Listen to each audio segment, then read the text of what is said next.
We call him the James Brown of golf because he is truly the hardest working man in golf journalism. You know, no job has ever been handed to Tim. He has gone out there and earned it.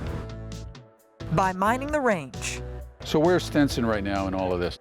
Working 2 phones at once. Why do you think this was the perfect storm this year, that people are talking about the event like it's a WGC? A couple things.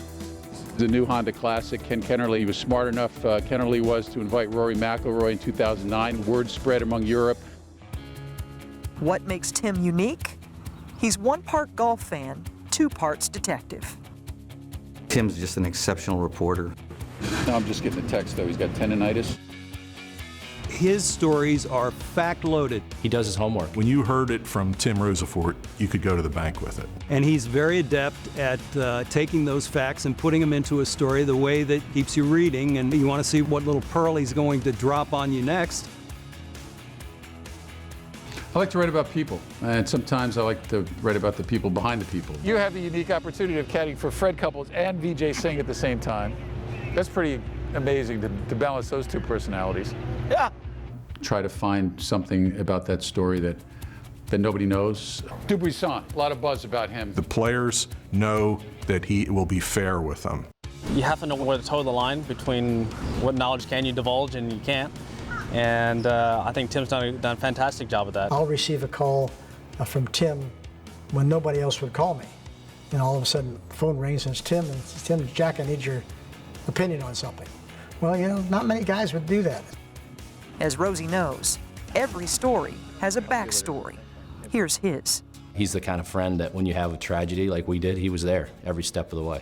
When my son Eric was basically near death after he contracted encephalitis in 2005, Tim just took it upon himself to arrange this fundraiser for our family.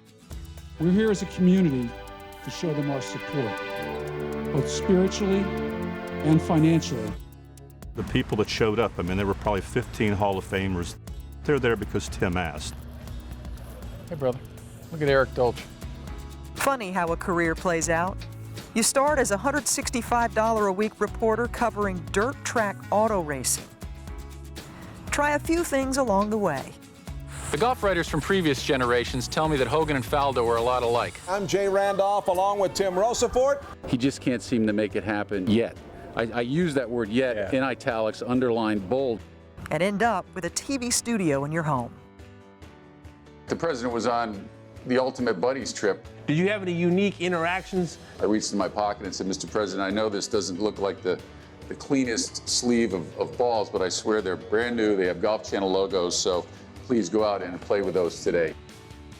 I've loved the whole ride. I mean, I still remember the morning. I walked in the office of Tom McEwen, who was the Tampa Tribune sports editor, and looking out over his glasses, he looked at me and said, Rosaforte, do you play golf?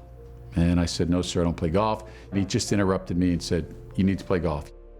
So the words of Tom McEwen really was the epiphany of my career, and as it turns out, my life, because now my life is golf. How many words, written or spoken, over the course of nearly 4 decades has he reached for to describe a golfer's journey when simply one could describe his own? I was the overachiever. That's been the thing that's driven me. I'm ecstatic for him. I mean, when he thinks back of being just a basic beat writer and where he is now, he's got to be just in heaven. He's really been a pioneer, I think. Today, a 25-year-old or a 20-year-old kid saying, you know, I want to be a golf writer, who should I model? It wouldn't necessarily be Herbert Warren Wynn anymore. It would be Tim Rosaforte.